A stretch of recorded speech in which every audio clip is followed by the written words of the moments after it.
Hi, so this is an in-depth video about my current art project around trauma. I thought of doing this at first because I want to do this technique that will be shown later, but I didn't have any like concrete ideas for a painting, and so I had a conversation with a good friend of mine, and he really explained to me like what is trauma, how does trauma differentiate itself from like other stressors, what are the common symbols that we use to represent trauma, and also like what are like some of the current fields of research relating to trauma, specifically like intergenerational trauma. And so I think the biggest takeaway for me from that conversation is like what is trauma itself. And I was told to think about it kind of like if you are on your life path, the traumatic event forces you off of it. Like you are shot into a completely different plane of existence so that like your sense of self and your identity changes. And a big part of that is not that like you are better or worse off. It is just the fact that it is different. And so that made me think like, oh, if we were to put trauma on a timeline, then there is like the pre-period, the traumatic event, and then there's a post-period. And um, this painting is supposed to represent that pre-period. It is prior to the traumatic event itself. Like, what kind of person were you, and also like, would you have been had the traumatic event not happened? And when I was like thinking about what does a life free from that traumatic event look like, I was thinking, oh, it should be like water. It should be something that's like relaxing and calm and chill. But I was also thinking like, oh, not every stressor in your life or in your daily routine is traumatic though. Like being annoyed at something is usually not that traumatic, though it could be related to something you experienced in the past that was more traumatic. And so the point of this painting then not being just this homogeneous body of water that has no variation or movement or ripples, etc., is because, oh, like your life is still varying. There are still like levels. It is just not like, but you are a person who is like still within themselves, like in that level. You are not now suddenly thrust into like a completely different sense. And so after this, I'm going to then explore like the trauma itself, and also like how do you then deal and cope with that trauma. Okay, wait, I guess quick video of what it looks like.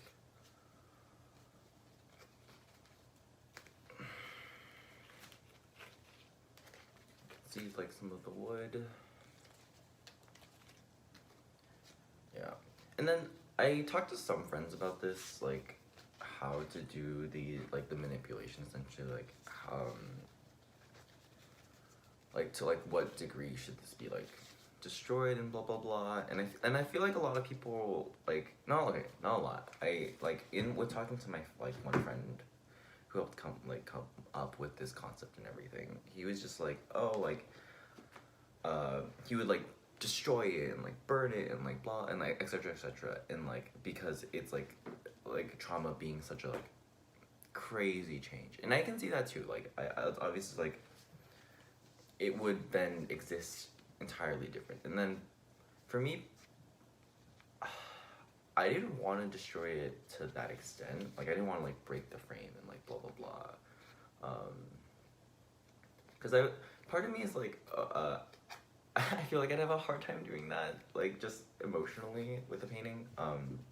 But I think also it's just like if you're a person that experiences trauma, like you're still a person. Like you don't like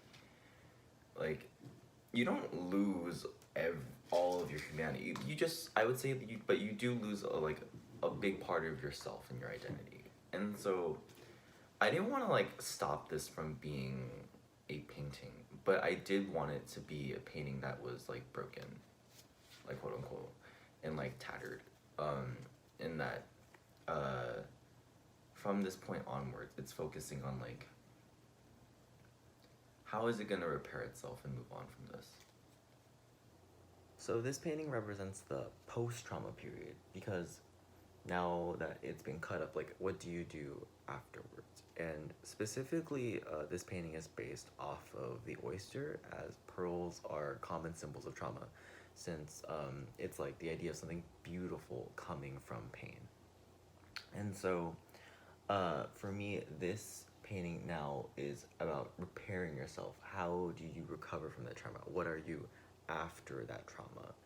And at first, I was just going with the idea of the pearl metaphor, but then as I reflected more upon like my own life and my experience, I started realizing that I noticed that when I'm in situations that are particularly stressful and relate to some of the things that I've gone through, I will sometimes just shut down. I find it can be easier for me to close myself off and just wait for something to pass than try to engage. And I was in particular noticing that I sometimes did that in a toxic kind of way. In particular, just like if I'm fighting with someone, if I just shut down and I don't engage, that fight will sit. It's not gonna like grow and like become a pearl. It's just gonna fester. And I was letting some things fester instead of trying to deal with them. And I'm not saying that I have to necessarily deal with everything in the moment as it comes, because that can be overwhelming. But I think if I'm not able to ever address those issues, relationships can end, and I will just carry a lot of baggage. And so for me, the oyster then is not necessarily like the beautiful metaphor that it's commonly thought of.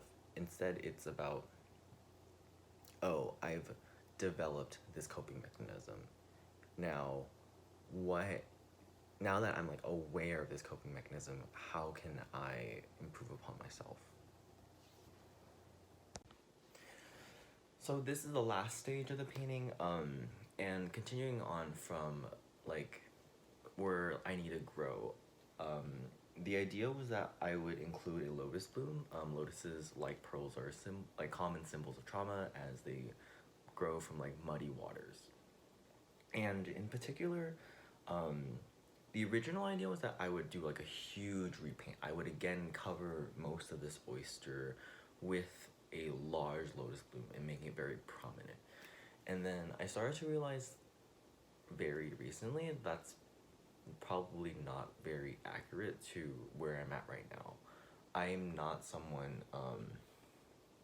who has grown to the point where I can like easily talk about my feelings when I'm upset, or I don't close myself off. Like, I still have those things within me. And I think it's important to notice that like this bloom then is kind of just starting. Like, I'm just starting on this journey. This kind of stems from like, it was like a small fight with my boyfriend, but in particular, it's just like, oh, I noticed that like over like the course of like a day, I was feeling all types of ways. I was just really upset. I was really closed off, and it was like all coming to a boil. And very quickly I realized like this was terrible for both of us. I was kind of like dragging myself into like this pit, and at the same time it's like he doesn't want to see me upset. And I think we had a conversation like late that night, and it really helped me be like, okay, I don't necessarily have to work out all of these things on my own prior to talking to him, because he can say things that can come from me. He can we can discuss things and think things through together, rather than just me like alone trying to like piece together all of my feelings and all of my thoughts. And so I think for me, this lotus bloom is really like, I need to start to like grow and open up. I need to not try to like rely entirely on my own internal processes to come to a solution.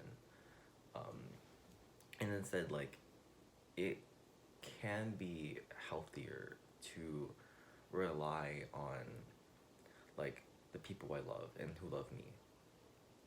And so I hope that like instead of this painting just being about like starting from like this idea of trauma, now it's also like this idea of growth. Like now that I'm in this new place and in this new like plane of existence, where do I go from there? And it kind of reminds me of like the central questions I wrote on the sides of this canvas in the beginning. With the first one being, I wonder if I'd recognize who I could have become. And the other question being, or if I would have been proud of who I became. And so I'm hoping that like, especially with like this being the culmination, it's like, regardless of what life could have been, I really hope I am growing into a person I can be proud of and that I would have been proud of. Thank you.